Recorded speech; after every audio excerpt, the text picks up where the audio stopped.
ನಮಸ್ಕಾರ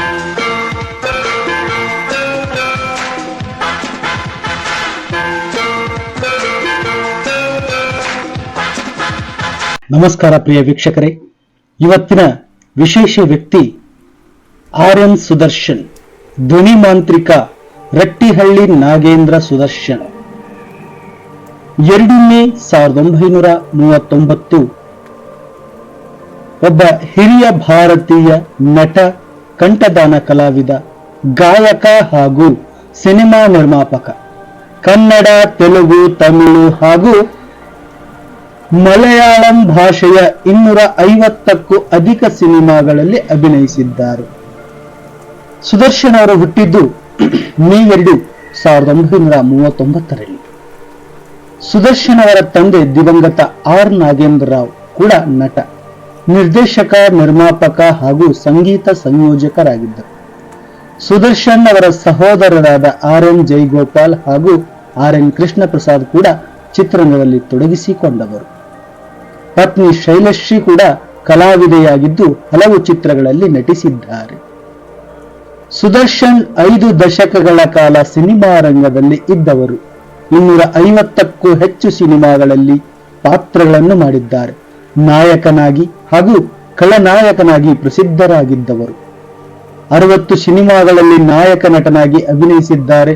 1961ರಲ್ಲಿ ಅವರ 21ನೇ ವಯಸ್ಸಿನಲ್ಲಿ ನಟಿಸಿದ ವಿಜಯನಗರದ ವೀರಪುತ್ರ ಅವರ ಮೊದಲ ಚಿತ್ರ.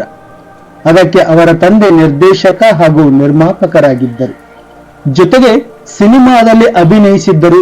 ಕತೆ, ಚಿತ್ರಕಥೆ, ಸಾಹಿತ್ಯ ಸಹೋದರ ಜೈಗೋಪಾಲ್ ಹಾಗೂ ಕ್ಯಾಮರಾ ಕೆಲಸ ಮತ್ತೊಬ್ಬ ಸಹೋದರ ಕೃಷ್ಣ ಪ್ರಸಾದ್ ಮಾಡಿದ್ದರು. ಬಿ. ಸರೋಜಾದೇವಿ ಈ ಚಿತ್ರದಲ್ಲಿ ನಾಯಕ ನಟಿಯಾಗಿದ್ದರು. ಅಪಾರ ಕೀರ್ತಿ ಮೆರೆದ ಭವ್ಯ ನಾಡಿದೆ ಎಂಬ ಹಾಡು ಪ್ರಸಿದ್ಧವಾಗಿ ಸುದರ್ಶನರಿಗೂ ಒಳ್ಳೆಯ ಹೆಸರು ತಂದುಕೊಟ್ಟಿತು.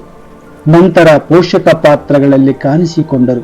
2006ರಲ್ಲಿ ತೆರೆಕಂಡ ಮಠ ಚಿತ್ರದಲ್ಲಿ ಸುದರ್ಶನ್ ಅವರ ಪಾತ್ರ ಪ್ರೇಕ್ಷಕರ ಗಮನ ಸೆಳೆದಿತ್ತು. ಇದಾದ ಬಳಿಕ ಉಪೇಂದ್ರ ಅಭಿನಯದ ಸೂಪರ್ ಚಿತ್ರದಲ್ಲಿ ಉಪೇಂದ್ರರ ತಂದೆಯ ಪಾತ್ರದಲ್ಲಿ ಅಭಿನಯಿಸಿದರು. 2012ರಲ್ಲಿ ತೆರೆಕಂಡ ಚಾರುಲತಾ ಚಿತ್ರ ಸುದರ್ಶನ್ ರವರ ಕೊನೆಯ ಚಿತ್ರ. ಇವರಿಗೆ 2009 10ನೇ ಸಾಲಿನ ಕರ್ನಾಟಕ ಸರ್ಕಾರದ ಡಾಕ್ಟರ್ ರಾಜ್ಕುಮಾರ್ ಪ್ರಶಸ್ತಿ ಸಂದಿತು. 8 ಸೆಪ್ಟೆಂಬರ್ 2017ರಂದು ಸುದರ್ಶನ್ ಅವರು ನಮ್ಮನ್ನಗಲಿದರು. ಅವರಿಗೆ 78 ವರ್ಷ ವಯಸ್ಸಾಗಿತ್ತು. ಅನಾರೋಗ್ಯದಿಂದ ಬಳಲುತ್ತಿದ್ದ ಅವರು ಬೆಂಗಳೂರಿನ ತಿಲಕನಗರದ ಸಾಗರ್ ಆಸ್ಪತ್ರೆಯಲ್ಲಿ ಕೊನೆಯುಸಿರೆಳೆದರು. ಹೀಗೆ ನಮ್ಮ ಕನ್ನಡ ಚಿತ್ರರಂಗದ ಧ್ವನಿ ಮಾಂತ್ರಿಕ ನಟ, ನಿರ್ಮಾಪಕ, ನಿರ್ದೇಶಕ ಸುದರ್ಶನ್ ಅವರು ನಿಮ್ಮನ್ನು ಅಗಲಿದರು. ಇಂತಹ ಕಲಾವಿದರು ಮತ್ತೆ ನಮ್ಮ ಚಿತ್ರರಂಗಕ್ಕೆ ಬರಲಿ, ಮತ್ತೆ ನಮ್ಮ ಚಿತ್ರರಂಗವನ್ನು ಶ್ರೀಮಂತಗೊಳಿಸಲಿ ಅಂತ ಹೇಳ್ತಾ, ಪ್ರಿಯ ವೀಕ್ಷಕರೇ, ಇಂದಿನ ಸಂಚಿಕೆಯನ್ನ ಇಲ್ಲಿಗೆ ಮುಗಿಸೋಣ. ಮತ್ತೆ ಮುಂದಿನ ಸಂಚಿಕೆಯಲ್ಲಿ ಭೇಟಿಯಾಗೋಣ. ನಮಸ್ಕಾರ ಪ್ರಿಯ ವೀಕ್ಷಕರೇ.